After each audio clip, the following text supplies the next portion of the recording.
since she want to be all, I'm hard. Honestly, I don't know why anyone would want to be seen in public with a do-rag. That's what we do. Parades, it's a Black culture. Time out. I'm Black, and guess what? I'm not picking up unauthorized uses or criminal cases. Honestly, I believe We're not comparing and contrasting. I'm talking about older me, not than you. And I know more about the Black culture than you. And I respect the Black culture. So everybody go get your rap on. It's off topic anyway. That's off topic. I make money moves. My hustle is worth that. I do side jobs to pay my bills. Where are you getting makeup from to sell? I got connects. You got connects. Well, it's understandable that people might feel shocked or frustrated by that kind of behavior in court. Courtrooms are typically formal settings, and showing respect is usually expected. The judge's role is to uphold the law and ensure a fair process, so disruptive or disrespectful actions can definitely impact the proceedings. The discussion around Black fatigue can bring in broader issues about social context and experiences, but it's up to the judge to decide how that factors into the specific legal context of the case. It's a complex situation with different perspectives to consider. Court-appointed attorney for Faith Sutherland. Just 1 second, I'm sorry. Ms. Trevino? Yes, ma'am. Are you wearing that headdress because that's your religion, or is there something else going on? What are you talking? My do-rag? Yeah, you need to take that off. I don't know where everybody thinks they are, but you're in court. How long is it going to take your client to remove her do-rag and dress appropriately and be ready for court, Mr. Myra? Oh, no. Honestly, I thought that was kind of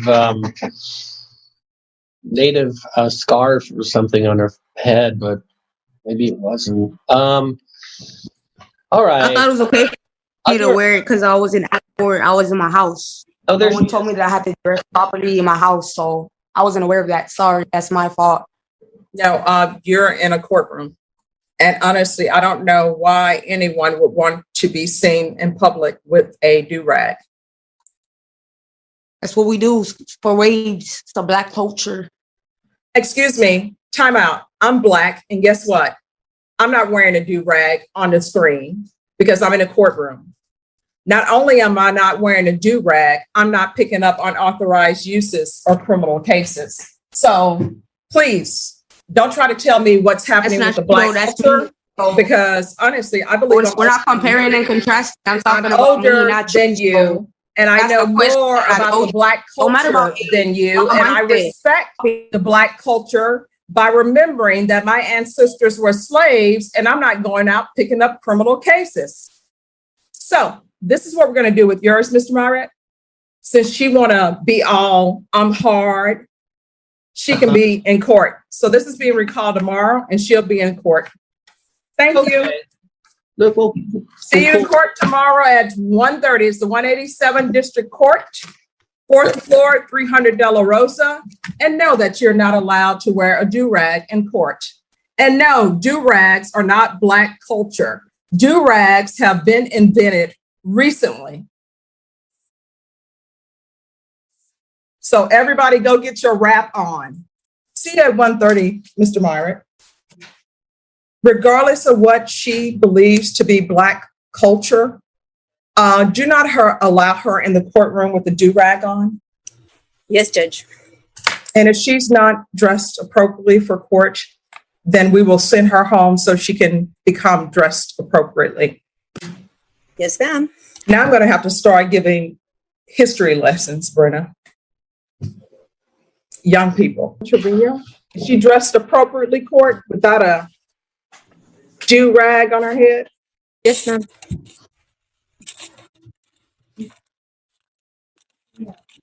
Closer. Ms. Trevino, I'm showing you a document entitled Court Admonishments. Did you review those documents with your attorney? Did you understand it? And did you electronically sign it in all the appropriate places? I cannot hear you. Yeah? Okay, first of all, it's not yeah. It's either yes or no. Second of all, could you get into a stationary position and stop the swaying back and forth? I said yes, ma'am. I never said yeah. No, you said yeah, because the court reporter has taken down everything that everyone is saying. So in this courtroom, it's either yes or no. What you're charged with is unauthorized use of a vehicle. That's a state jail felony. The range of punishment is anywhere from 180 days up to 2 years in the state jail facility. Did you understand? Yes, ma'am. I didn't hear. Nobody heard her. Yes, ma'am. Did you not speak up? Is there an issue? Oh, I said yes, ma'am, like 3 times. No, you didn't. And here's the thing. You need to speak up and you need to stop swaying. Do you understand? Yes, ma'am. You were on this Zoom yesterday talking about do-rags were a part of Black culture. Well, let me just tell you this. Swaying, not saying yes or no, that's not a part of the Black culture. That's just you doing silly things while you're on Zoom, and the court will not be tolerating it. Do you understand?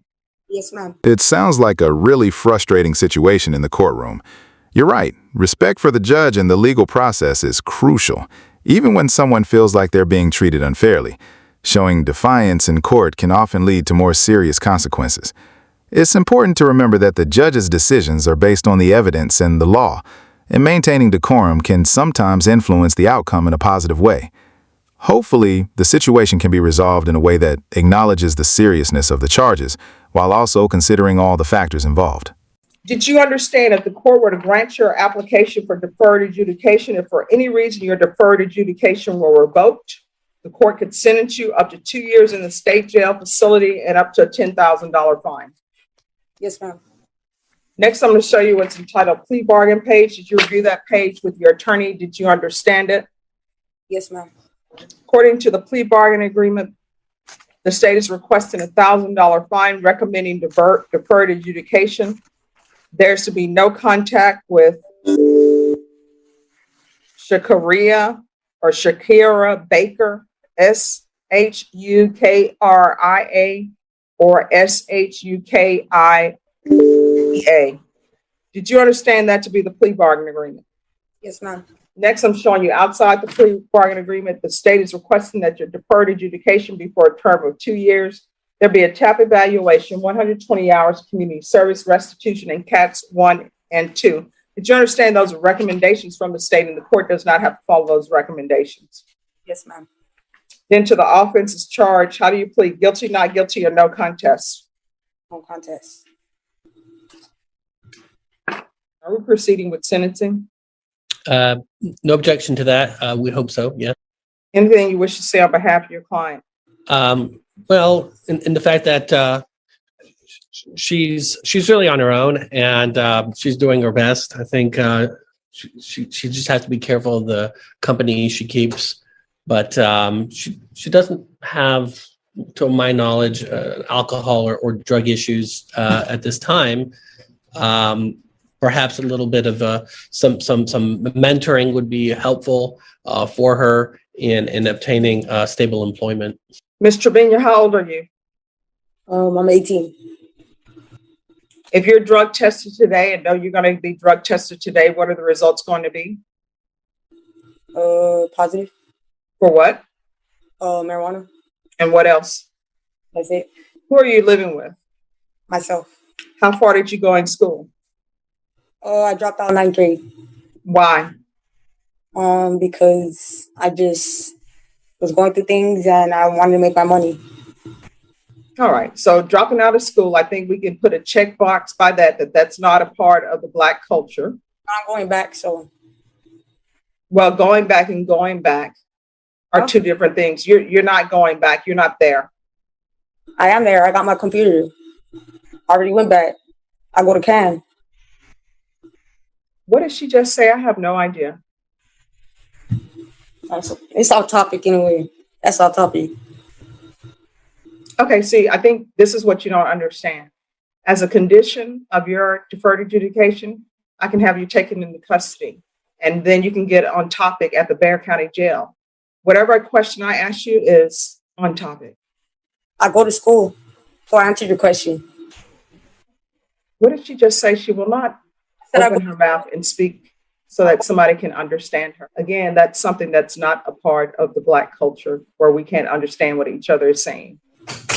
So where are you at in school? Since you're saying you go to school. 9th grade. Where are you attending school? Texas can. What is your answer to that question? Attending San Antonio can. How long have you been there? I just started this year, so probably like, I think I've been at Can 3 months. How are you supporting yourself? I'm getting unemployment and make money moves. My hustle is worth that. That's how I pay my bills. Hustle is where. Side jobs. I do side jobs to pay my bills. Okay, let's back up a little bit. First, you're saying you make money moves. Don't know what that is. And then you say you're hustling. What do you mean by hustling? What exactly are you doing? Body wash. I sell makeup. I do like electronic stuff on the side with people. That type of stuff, like side jobs. Where are you getting makeup from to sell? I got connects. My girlfriend. She gave it to me and I said it. You got connects. Here's the thing. People, could we all pretend, even if it's not true?